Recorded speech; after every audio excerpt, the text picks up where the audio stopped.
Buenos días y que el Señor les bendiga. Es un honor, un placer grande para mí poder estar aquí con ustedes un domingo más compartiendo, ¿no es cierto?, el precioso consejo de Dios. Romanos capítulo 6, versículo 8 al 14. Y si morimos con Cristo, creemos que también viviremos con Él.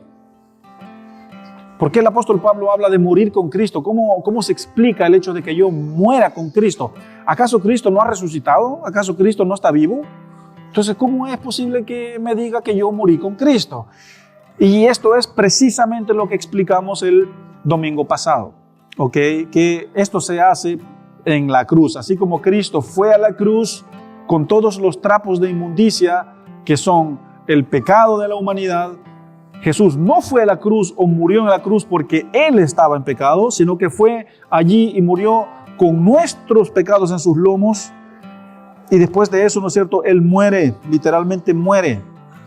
Y allí es donde nosotros morimos con Él. Y esa es, ¿no es cierto?, la dinámica del bautismo. Esa es la dinámica del bautismo, de sumergirse en el agua, es decir, morir, ser sepultado. Así como Cristo también muere y después obviamente se produce, ¿no es cierto?, la resurrección. Pero seamos específicos. ¿Qué significa la palabra morir con Cristo? En primer lugar, la palabra morir con Cristo es lo que nos lleva a pensar lo que Pablo dijo en 2 de Corintios 4:10. No tiene que buscarlo. Pero Pablo dice de que morir en Cristo es ganancia. También Filipenses 4 habla acerca de eso, de que morir en Cristo es ganancia.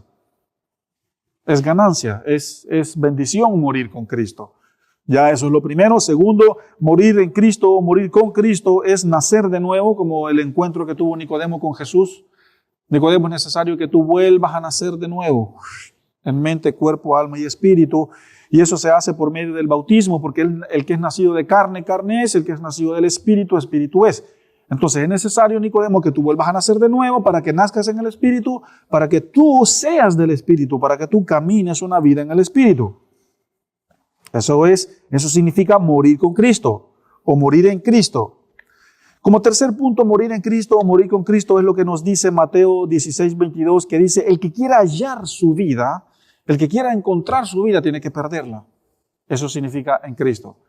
Es decir, si yo quiero vivir, ¿no es cierto?, si yo quiero encontrar la vida eterna, entonces yo tengo que perder mi vida actual. A eso se refiere de perder mi vida actual o mi vida pasada para entrar en pacto con Cristo y llevar una vida nueva. Y así yo vivo.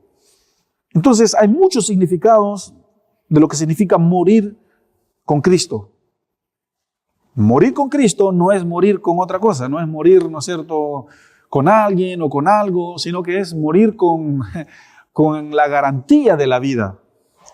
Y eso es lo que nos habla Romanos 6:8. Y si morimos con Cristo, creemos que también viviremos con Él. Y esto de viviremos con Él se refiere, ¿no es cierto?, a cuando Cristo resucita. Cuando Cristo resucita, entonces es cuando nosotros nos levantamos del agua siendo bautizados.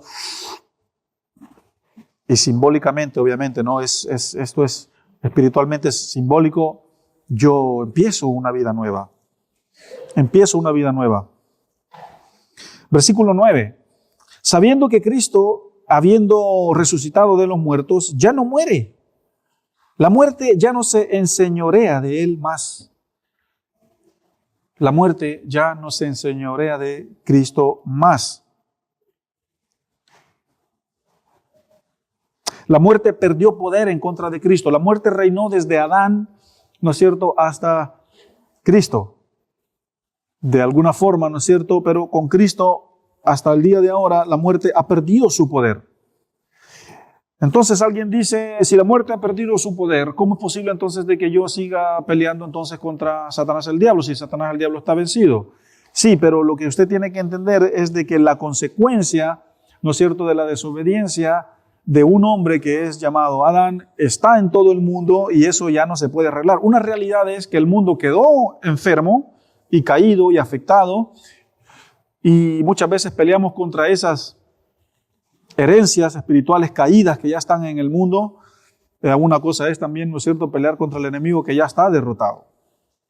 Ahora el punto acá es, en el versículo 9, dice que sabiendo que Cristo resucitó con el poder del Espíritu de vida, entonces la muerte ya no se enseñorea de él. Y si nosotros hemos participado de esa muerte y hemos participado de esa resurrección en Cristo Jesús, significa también que la muerte tampoco se enseñorea de nosotros.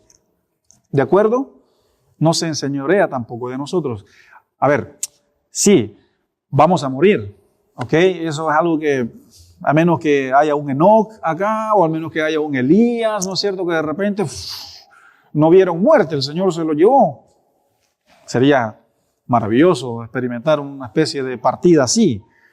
Pero no, todos vamos a pasar por la puerta, ¿no es cierto?, del dolor de la muerte. Eso es parte de la humanidad, es parte de nuestra naturaleza, es parte de nuestra esencia, aunque no fuimos creados para morir, lamentablemente. Pero, ¿no es cierto?, después de Adán 3, la muerte entra, ¿no es cierto?, a la ecuación y nuestra vida se nos reduce, ¿no es cierto?, a 120 años según el texto. Y si nos cuidamos, pues bueno, ojalá que lleguemos a esa fecha. Pero el punto acá no es ese. El punto acá es de que la muerte ha perdido el poder en contra de Cristo. Y si nosotros estamos con Él, también ha perdido, ¿no es cierto?, su poder en contra de nosotros. La muerte ha perdido el poder en mi contra. Entonces, no debes tú de luchar más con este espíritu de muerte, ¿no es cierto?, que a veces te agobia, que te atormenta. Tú tienes que saber quién tú eres en Cristo Jesús para decir, yo no vivo más en muerte, yo vivo ahora en la vida. Y la muerte, ¿no es cierto?, no solo se manifiesta en el hecho de que yo tengo miedo a morirme, sino que también muerte en mi vida, es decir, una vida de no llevar fruto. Eso de alguna manera es llevar una vida de muerte. Soy infructífero, ¿no es cierto?, en mi matrimonio, soy infructífero quizás en mis finanzas, soy infructífero con mis hijos, soy infructífero en mi trabajo. Es decir, hago, y nada de lo que hago crece, nada de lo que hago prospera. Veo quizás como los demás se levantan y yo sigo aquí. Entonces, ¿qué pasa? Tenemos que tener cuidado, ¿no es cierto?, y examinar cómo está nuestra vida en cuanto a esto. Pero aquí específicamente habla a lo que es la vida eterna. Ustedes y yo, la iglesia de Cristo no está en muerte. La muerte ha perdido el poder en contra de la iglesia de Cristo.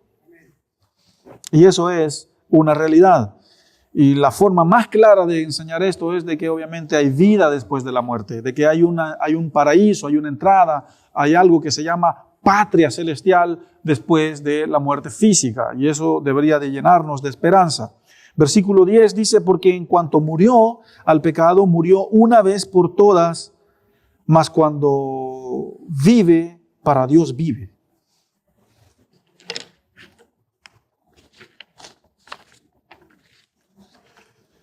Jesús murió una vez por todas por el pecado. Y murió por todos los pecados futuros que la iglesia también va a cometer hasta que Cristo venga. No tengo idea cuántos pecados la iglesia va a cometer desde aquí hasta que exista, hasta que Cristo venga, pero por los pecados futuros que la iglesia va a cometer, por eso también Jesús murió, ya los encerró y los metió todos en una misma ley que murió de una vez por todas. Por eso se llama el sacrificio perfecto. Y Cristo murió, ¿no es cierto?,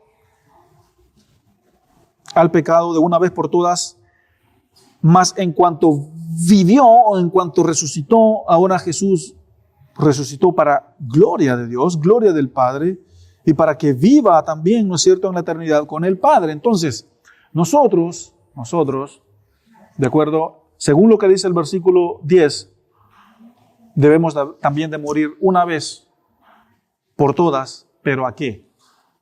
Al pecado. Es decir, el pecado, una vez que yo experimento una conversión genuina con Dios, tiene que ser, ojalá, en el nombre de Jesús, de una vez por todas. Debe de haber ese odio en nosotros por el pecado de decir, jamás yo volveré a eso. Jamás yo volveré a aquel tipo de vida, jamás yo volveré a aquella conducta, jamás yo volveré, ¿no es cierto?, a lo que durante mucho tiempo me mató, a lo que durante mucho tiempo me hizo pebre, como dicen aquí en Chile. Tengo asco, tengo rabia, tengo celos por, por volver allá. No quiero volver allá. Y eso se llama morir de una vez por todas. No significa de que en el camino no vayamos a fallar. No significa que en el camino de repente no vamos a meter. Pero por supuesto que sí, porque somos imperfectos, pero por eso estamos, ¿no es cierto?, sumergidos en un círculo que se llama gracia. Y en la gracia, cuando nosotros nos caemos, tenemos la oportunidad de volver a levantarnos en arrepentimiento y seguir nuestro camino. Y eso se llama gracia. Pero el versículo 10, ¿me están poniendo atención? ¿Se entiende lo que se está enseñando? Bien, muy bien. En el versículo 10, el apóstol Pablo dice que Jesús murió por el pecado una vez por todas. Vino, vivió con nosotros, habitó en medio de nosotros. El enemigo intentó frenar el viaje hasta la cruz, no lo pudo intentar. No pudo hacerlo. Jesús hizo lo que tuvo que hacer, murió, resucitó, entregó, ¿no es cierto?, glorificó a la iglesia y en este momento Jesús está con el Padre. Él está en nuestros corazones por medio de la fe y está en nuestros corazones por medio del Espíritu Santo, pero la persona de Jesús en este momento está sentado a la derecha de Dios y está también en nuestros corazones porque Él está en todas partes. Pero murió de una vez por todas. Y nosotros debemos de morir de una vez por todas a lo que es una vida pecaminosa, que es una vida de darle puñetazos y puñetazos y puñetazos a la cara de Dios diciendo, yo vivo como quiero, yo hago lo que quiero, a mí yo me mando solo, yo soy libre, a mí no me digan nada, eso de someterme, eso de sumisión, eso de humildad, no, eso no va conmigo. Entonces, si usted quiere vivir así, yo te voy a respetar, está bien, pero no es recomendable. Y el fin de esa vida es muerte. El fin de ese estilo de vida es muerte. Y no hablo quizás específicamente solamente de la muerte física, sino vivir una vida infructífera, una vida miserable en todo lo que se hace. Sí, es fuerte, es duro, estás tirando cualquier palo, es la palabra de Dios la que se está redactando, es el libro de Romanos y el apóstol Pablo está invitando a los nuevos bautizados a que vengan y se bauticen y que sea de una vez por todas. Versículo 11. Así que también vosotros, dice Pablo, considerados muertos al pecado, pero vivos para Dios, en Cristo Jesús, Señor nuestro.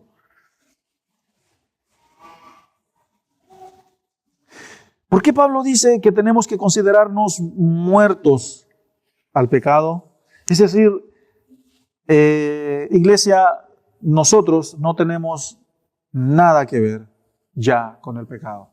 Es que ya no hay ninguna comunión entre el pecado y yo. Todo lo que había, todas aquellas alianzas, todos aquellos vínculos, todas aquellas ligaduras de alma, aquellas ligaduras espirituales, ya no más. ¿Por qué?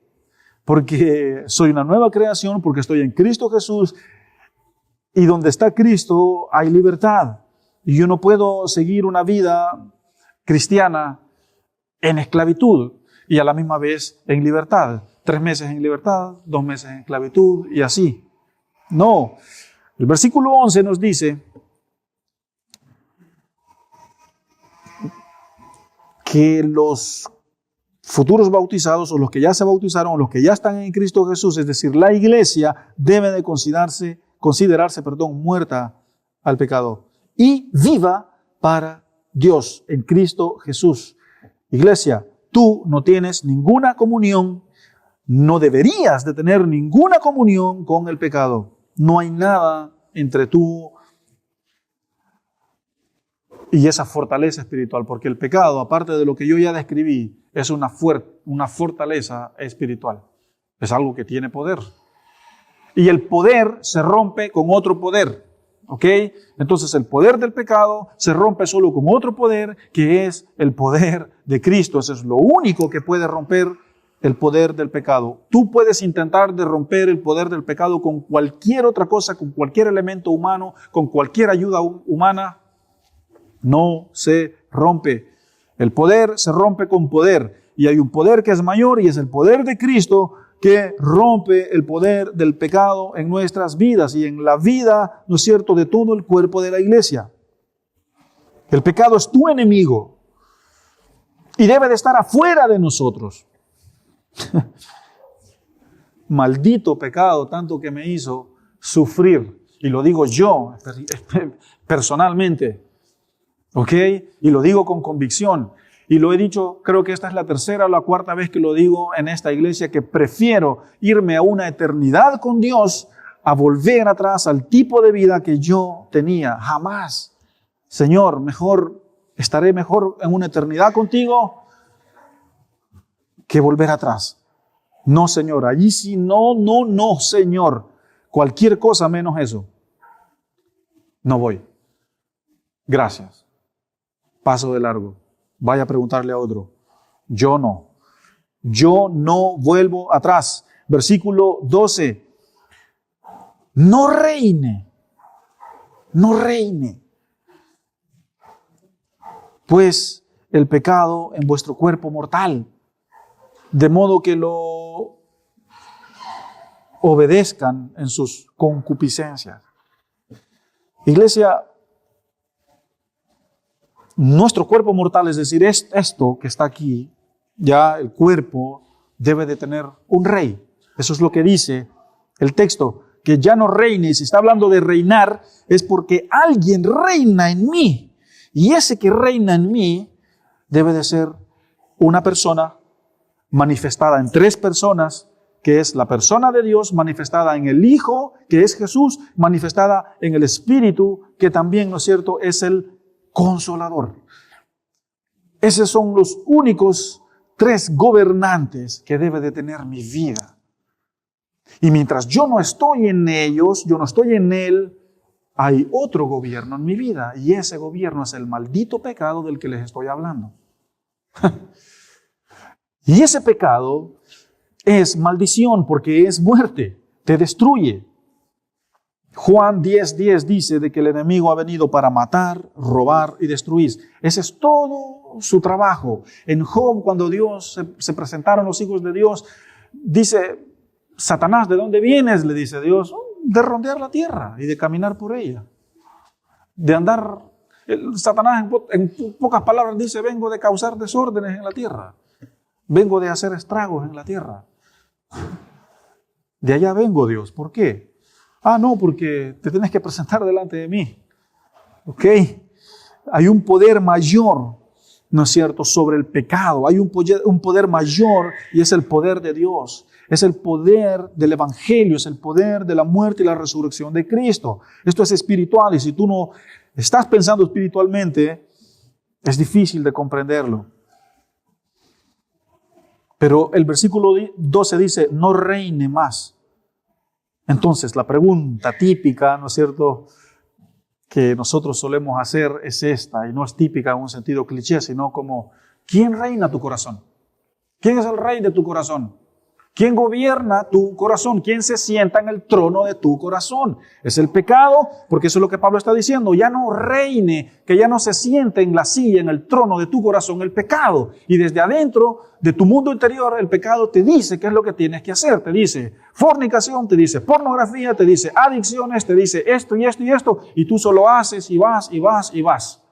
¿Por qué? Porque adentro de ti hay un rey que gobierna tu vida. Y ese rey tiene que ser la persona de Jesús. No reine, lea. No creo que solo en mi versículo o en mi Biblia diga eso. No gobierne, pues el pecado en vuestro cuerpo mortal, de modo que lo obedezcáis en sus concupiscencias. Versículo 13. Ni tampoco presenten vuestros miembros al pecado como instrumento de iniquidad, sino también presenten vuestros miembros a Dios como instrumentos de justicia. ¿Cómo se explica esto? Bueno, vengo yo aquí, supongamos que estos dos parlantes, uno es Cristo, Uno es Dios y el otro es el pecado. Dos reyes, dos gobiernos en este mundo. Vengo yo aquí al pecado y vengo, hola don pecado, ¿cómo está? Bien, bien. Y aquí le traigo mis miembros, aquí le traigo mi mente, una mente podrida. Aquí le traigo mi lengua para chismear, para chambrear, para pelar, para hablar mal de los demás. Aquí le traigo mis manos, aquí le traigo mis miembros sexuales, aquí le traigo mis ojos, los deseos de mi carne. Eso es lo que Pablo está diciendo. Ya no vayan a ese pecado y ya no le presenten sus miembros como instrumentos para pecar. Ahora, donde ustedes tienen que ir es a Jesús que está aquí y decir, Señor Jesús, aquí están mis miembros para justicia y vida. Aquí está mi mente, aquí está mi lengua, aquí está mi corazón, aquí están mis miembros, mis deseos carnales, mis deseos sexuales. Tómalos y gobiérname. Y quiero vivir así, con una vida a tus pies. Una vida gobernada por Cristo, guiada por el Espíritu Santo. De eso está hablando el apóstol Pablo en el versículo 13, cuando dice, no vayan allá a entregar sus miembros como ofrenda, con mi temperamento, mi carácter, aquí está, aquí. No, iglesia. Pablo dice, ya no. No, ya no más. Vamos a leer otra vez el versículo 13. Ni tampoco presentéis vuestros miembros al pecado como instrumento de iniquidad, sino presentaos vosotros mismos, preséntense ustedes mismos a Dios como instrumentos vivos de entre los muertos. Y que sus miembros, dice, sean de Dios como instrumentos para justicia. Versículo 14, porque el pecado no se enseñoreará de ustedes. Si ustedes hacen eso, dice Pablo, si ustedes viven una vida así, el pecado no se enseñoreará de ustedes más. ¿Por qué? Porque ya no están bajo el yugo de la ley, bajo el yugo del pecado, sino que ahora están bajo la gracia. Y un versículo que describe la gracia de Dios mucho es cuando se le preguntó a Jesús, ¿hasta cuántas veces tengo que perdonar a mi hermano? Jesús dice, hasta 70 veces 7. Si 70 veces cae el justo, 70 veces Dios lo levantará. Y eso es vivir en la gracia. Pero si tú no vives en la gracia, con la primera que te caes, eres condenado para muerte. Porque la paga del pecado es muerte. Este es el mensaje de hoy. Esta es la palabra de Dios para hoy. Y esto que acabamos de estudiar hoy, de la mano con lo que estudiamos el domingo pasado, es lo que el nuevo bautizado necesita saber. ¿Ok? Este mensaje va a quedar grabado y invitaría a los que se van a bautizar a que vuelvan a escuchar los dos mensajes, el del pasado y el domingo pasado y el de hoy. Cierre sus ojos y vamos a orar.